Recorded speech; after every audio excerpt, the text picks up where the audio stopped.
Imagine this. It's 1930, Uruguay. 13 countries, no flights. Most teams traveled by boat for weeks just to show up. No TV, no internet, no social media. Just a football, a muddy pitch, and the wildest idea anyone had ever tried. Getting the entire world to compete in one tournament. That idea worked out pretty well. Today, the FIFA World Cup is the most watched sporting event in human history. More people tune in than the Olympics, more than the Super Bowl, more than anything else on the planet. But here's what nobody talks about. The World Cup almost never happened. There were politics, fights, egos, a man who basically refused to take no for an answer, and one moment where the whole thing nearly collapsed before a single ball was kicked. Stick around. We're going to break this down fast, from a dream in someone's head to a billion people glued to their screens. Before 1930, international football was a mess. There was no World Cup, no global tournament. The only real taste of international competition was the Olympics. And that had problems, big ones. See, the Olympics only allowed amateur players. Professionals were banned, which sounds fine in theory. But in practice, most of the best players in the world were professionals. So the Olympics was basically a tournament where the best players weren't even allowed to play. Here's where it gets interesting. South American countries, Uruguay, Argentina, Brazil, were absolutely furious about this. They had great players, professional players, and they were being left out of the conversation entirely. Someone needed to fix this. And that someone had a very specific name. Jules Rimet. Remember that name? He was a French lawyer and the president of FIFA, which at that time was basically a small club with big dreams and very little power. FIFA was founded in 1904, but for years it was mostly a European organization arguing about rules, not exactly the global powerhouse we know today. Rimet looked at football and saw something different. He saw a sport that connected people across every country, every language, every culture. He believed, genuinely believed, that football could bring the world together. A bit idealistic, sure, but also he wasn't wrong. So starting in the early 1920s, Rimet began pushing for a proper World Cup. A tournament for everyone, professionals included. His own competition, separate from the Olympics. FIFA had the idea on paper by 1920. They passed the resolution to hold a World Cup in 1928, but actually making it happen, that was a different story. Once FIFA announced the World Cup, they put out an invitation. Countries could bid to host. And here's the awkward part. Barely anyone wanted it. Europe passed. Italy said no. Sweden said no. Spain said no. The Netherlands said no. It was like pitching a startup idea and watching everyone slowly walk out of the room. The reasons were mostly practical. The first World Cup was going to be held in 1930. That was barely 2 years away. Building stadiums, organizing logistics, spending money, it was a massive ask. And in 1930, the Great Depression had just begun. Money was tight everywhere. Then Uruguay raised their hand. Uruguay, a tiny country on the eastern coast of South America. Population under 2 million. But Uruguay had something that nobody else had. They were the reigning Olympic football champions. 1924 and 1928. Back-to-back golds. They also had a centenary to celebrate in 1930. 100 years of independence, and the government was willing to spend serious money. They offered to pay travel costs for every team that came. They promised to build a brand new stadium just for the tournament. FIFA accepted. Uruguay it was. Here's where it gets a little embarrassing. For Europe specifically, FIFA invited the whole world. 13 countries showed up. 13. Most European countries still refused to come. The journey by ship from Europe to Uruguay took over 2 weeks each way. Players would miss weeks of their club season. Clubs would lose income.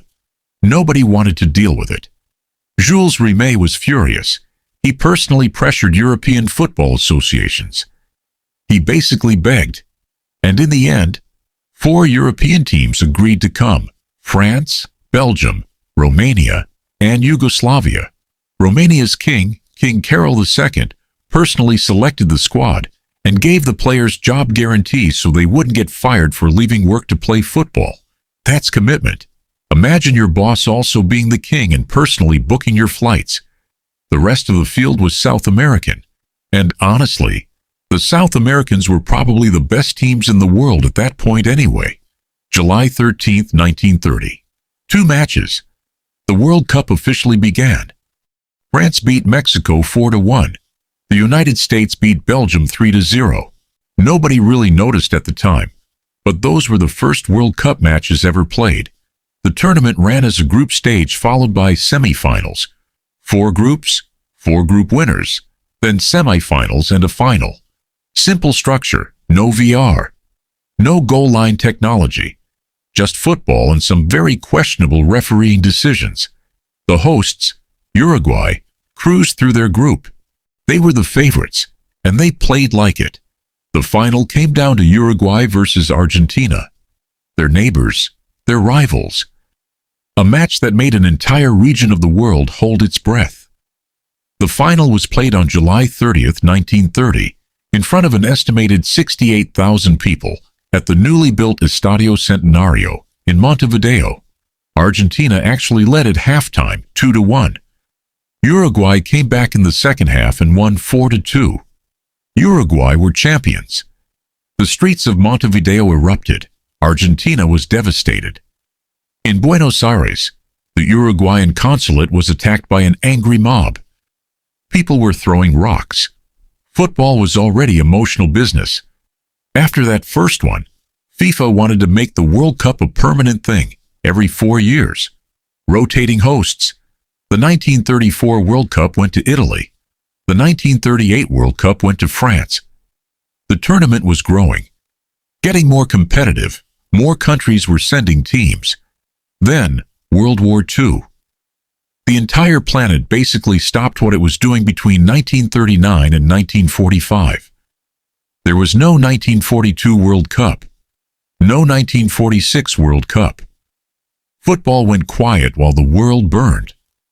After the war ended, FIFA dusted everything off and restarted in 1950 with the tournament in Brazil.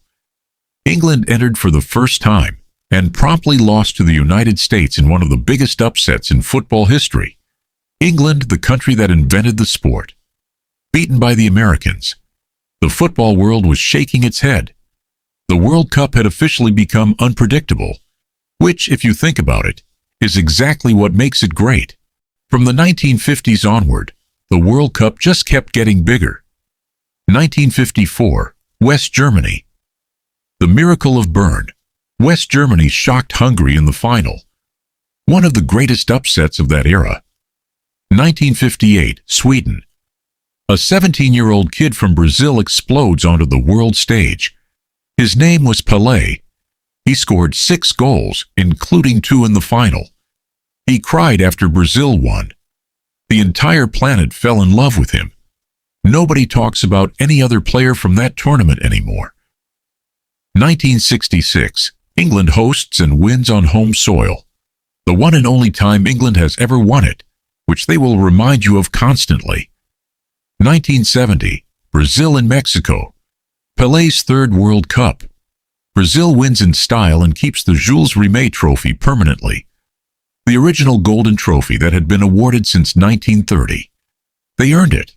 A new trophy, the FIFA World Cup trophy, was introduced from 1974 onward. Each tournament added something new. More drama. More iconic moments. More countries that shocked everyone by beating teams they had no business beating. The World Cup had become the biggest shared experience on Earth. Today, the FIFA World Cup is a monster, and I mean that in the best possible way. The 2022 World Cup in Qatar was watched by an estimated 5 billion people across the tournament. 5 billion. That's almost 2/3 of the entire human population. The tournament has expanded over the decades, from 13 teams in 1930 to 16 to 24 to 32, and from 2026, with the tournament hosted by the USA, Canada, and Mexico, it expands to 48 teams, More countries than ever before will have a seat at the table. And it all started because one man with a French accent and an impossible dream refused to let the idea die. Jules Rimet sat in meetings, got rejected over and over, watched countries refuse to travel across the ocean, and still made it happen. In theory, the World Cup shouldn't have survived its own first edition. In practice, it became the most powerful sporting event ever created. So here's where we land. We started with the question, how does something this big actually begin? And the answer is surprisingly simple. One persistent person, a sport that everyone already loved, and just enough countries willing to take a chance. The World Cup wasn't born from money or technology or massive infrastructure. It was born from stubbornness and belief. And 94 years later, it's still doing exactly what Jules Rimet said it would, bringing the world together for 90 minutes at a time. Here's your thought to sit with. In 2026, 48 countries will compete for the first time in history. That means 16 nations who've never been at a World Cup before will get their shot. Somewhere right now, there's a kid in a country that's never qualified, watching their national team qualify for the very first time. That's the thing about the World Cup. It keeps writing new chapters. Which country do you think makes the biggest surprise run in 2026? Drop it in the comments. I want to read every single answer. And if you made it this far and you actually learned something, do me a favor. Hit subscribe. Because we break down the stories behind the biggest moments in sport every single week, exactly like this. No fluff. Just the good stuff. See you in the next one.